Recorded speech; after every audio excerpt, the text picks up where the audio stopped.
I'm Kate. And we're going to review American Beauty, and we give American Beauty a 7 out of 10. So we think that American Beauty is a 7 out of 10 because it addresses a lot of important social issues with social commentary in a meaningful and entertaining way, especially about like the American dream and ideals of the American dream and how they are not always met and create conflict between characters. Yeah, and we talked a lot about, like, I think her name's Carolyn. She plays Lester's wife, and how she's a real estate agent, and she has this very, like, I think Americanized job, but she's super materialistic, and she's unhappy and unsatisfied with both her marriage and, like, her life in general, kind of like Lester and his daughter. They all have their own issues, but none of them are happy, and we compared her to Ricky, who ends up dating, like, Lester's daughter, and how he's different, and he likes to, like, record everything, but he's the only one that really starts and ends the movie happy and content with life. Yeah, and that was like a character arc that a lot of the characters went through. Even the blonde girl, I forgot what her name was. Do you remember her name? Angela. She wanted to live the American dream of being like the sexually promiscuous girl and like living the best life she could and doing exactly what she wanted to do. And when in reality, she was not satisfied with her life, and she revealed at the end that she hadn't slept with all the people that she left with. She said she did, and she hadn't lived the life that she like created for herself and like made people jealous of.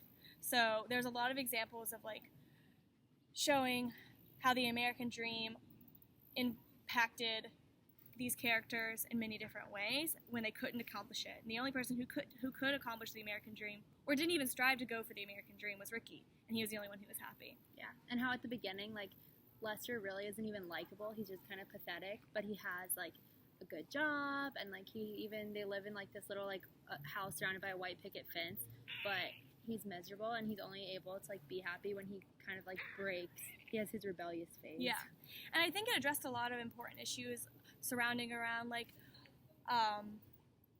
homosexuality, with Ricky's dad coming out and being so ashamed with himself that he shoots Lester in the end, or with Angela and Lester and an inappropriate adult-child relationship. Like, these are all aspects of the person who has the American dream's life that are hidden and aren't always like shown in their daily lives.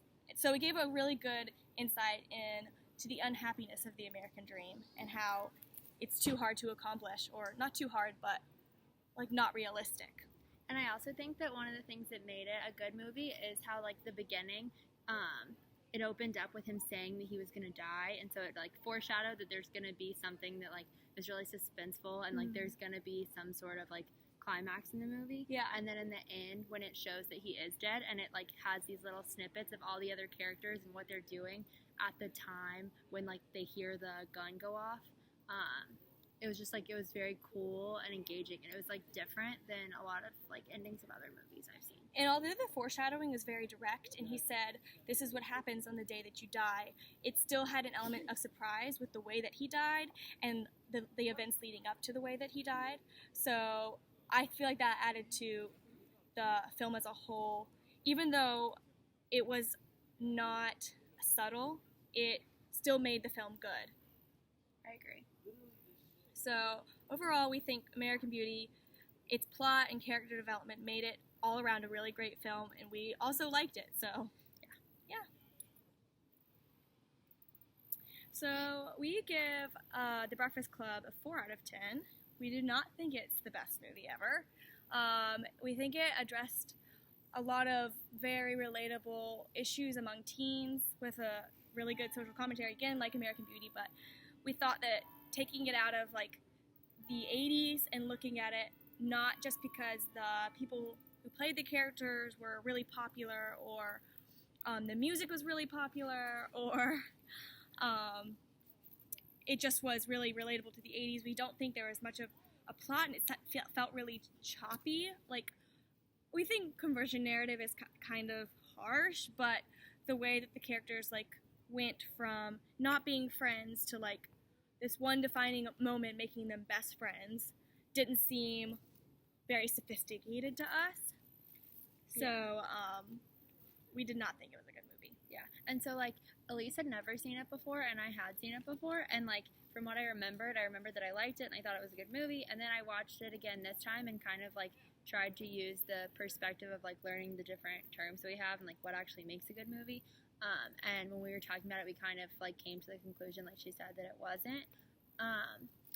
And I think one of the things, building off of what she said, is, like, one of the examples is that we talked about is when Claire is, like, talking about how popular she is, and when they're in class on Monday, like, even though they've, like, come together and now they've bonded over, like, sharing all their secrets and, like, hatred, basically, for, like, their parents and, like, the authority figures in their lives, she acknowledges that, like, she still won't say hi to them in the hallway, and then, so I feel like she just goes from still being, like, really in her, like, stereotypic princess role to all of a sudden they're just, like, in this state of, like, everything's good between them, and...